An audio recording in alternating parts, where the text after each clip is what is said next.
नमस्कार मित्रों, आप सभी का एक बार फिर से मेरे चैनल पर स्वागत है। आज है 16 अगस्त, दिन रविवार, और आज हम श्रवण करेंगे गणेश चतुर्थी की व्रत कथा का।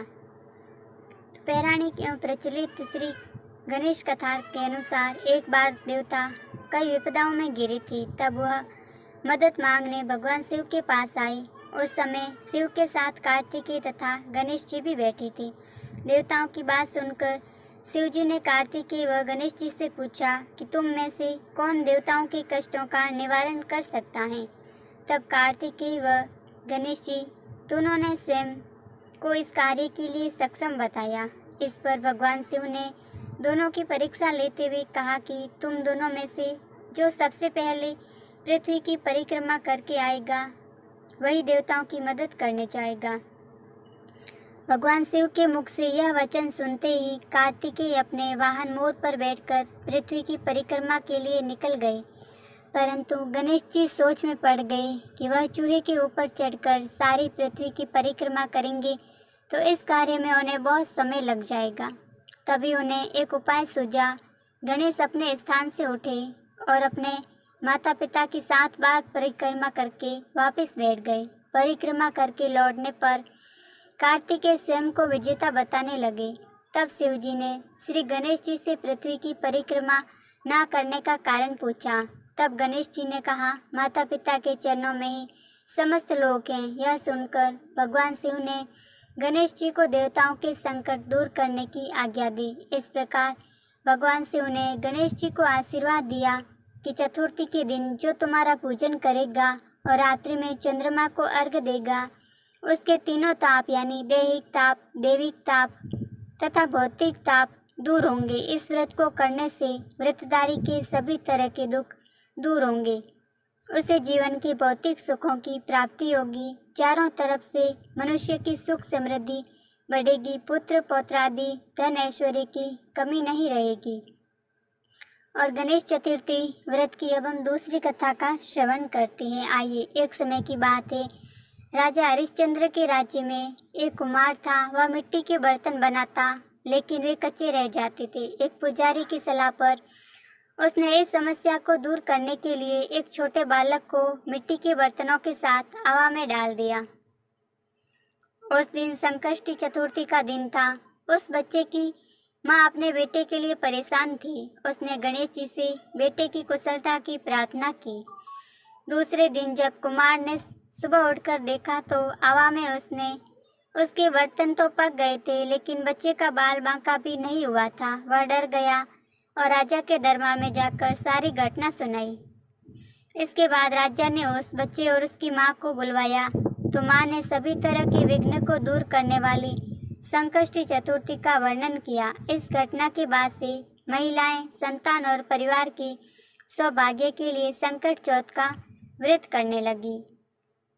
इसी तरह आइए अब हम एक तीसरी कथा का भी श्रवण करेंगे। एक समय की बात है कि विष्णु भगवान का विवाह लक्ष्मी जी के साथ निश्चित हो गया। विवाह की तैयारी होने लगी। सभी देवताओं को निमंत्रण भेजे गए, परंतु गणेश जी को निमंत्रण नहीं दिया। कारण जो भी रहा हो, अब भगवान विष्णु की बारात जाने का समय भी आ गया। सभी देवता अपनी पत्नियों के साथ विवाह समारोह में आए।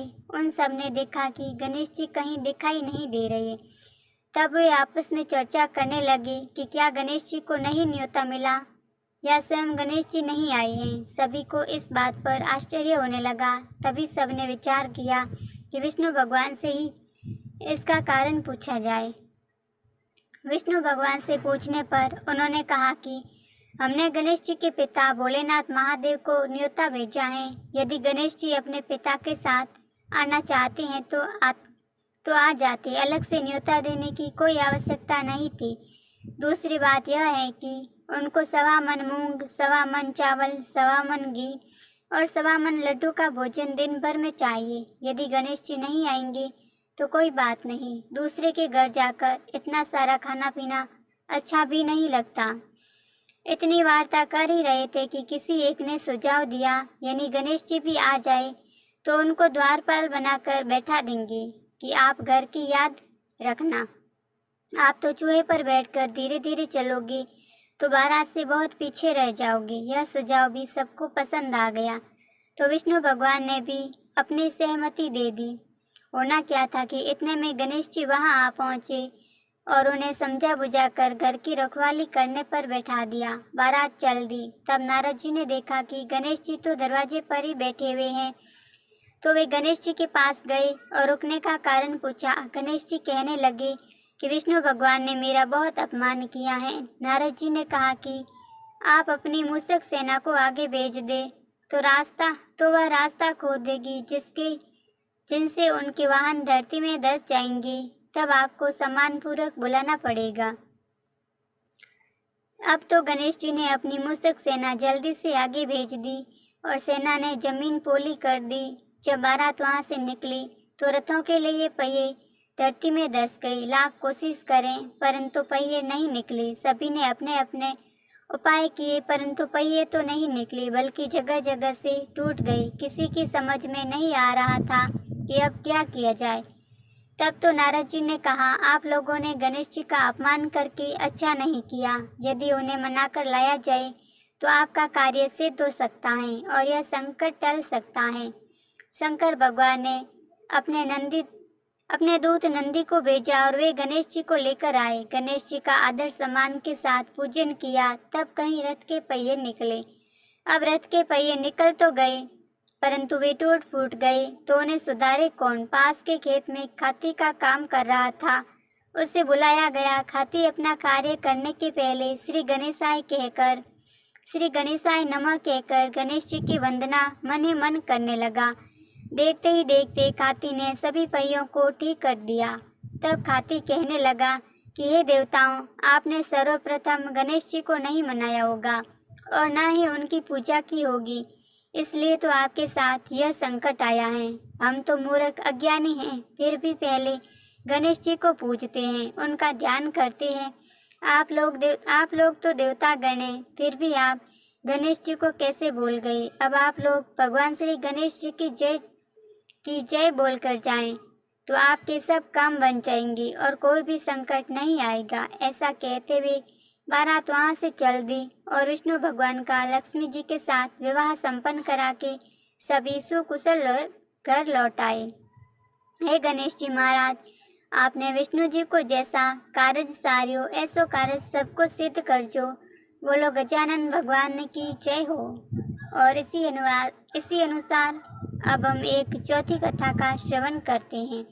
श्री गणेश चतुर्थी व्रत की पौराणिक कथा के अनुसार एक बार भगवान शिव तथा माता पार्वती नर्मदा नदी किनारे बैठे थे। वहाँ माता पार्वती ने भगवान शिव से समय व्यतीत करने के लिए चौपड़ खेलने को कहा। शिव चौपड़ खेलने के लिए तैयार हो गए, परंतु इस खेल में हार जीत का फैसला कौन करेगा, यह प्रश्न उनके समक्ष उठा। तो भगवान शिव ने कुछ तिनके एकत्रित कर उसका एक पुतला बनाकर उसकी प्राण प्रतिष्ठा कर दी और पुतले से कहा, बेटा, हम चौपड़ खेलना चाहते हैं, परंतु हमारी हार जीत का फैसला करने वाला कोई नहीं है, इसलिए तुम बताना कि हम दोनों में से कौन हारा और कौन जीता।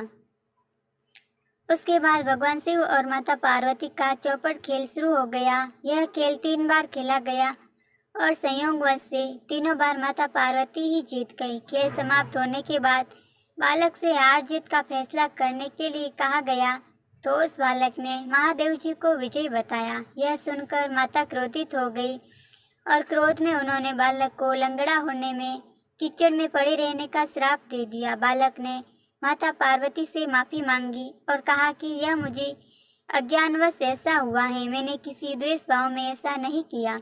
बालक द्वारा क्षमा मांगने पर माता ने कहा, यहाँ गणेश पूजन के लिए नाग कन्याएं आएंगी, उनके कहे अनुसार तुम गणेश व्रत करो, ऐसा करने से तुम मुझे प्राप्त करोगे। यह कहकर माता पार्वती शिव के साथ कैलाश पर्वत पर चली गई।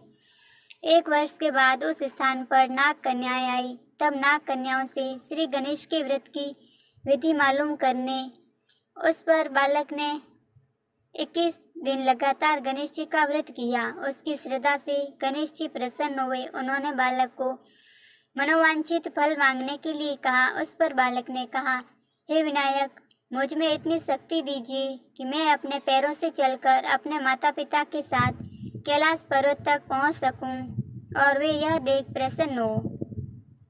तब बालक को वरदान देकर श्री गणेश जी अंतर्ध्यान हो गए। इसके बाद वह बालक कैलाश पर्वत पर पहुंच गया और कैलाश पर्वत पर पहुंचते ही अपनी कथा उसने भगवान शिव को सुनाई।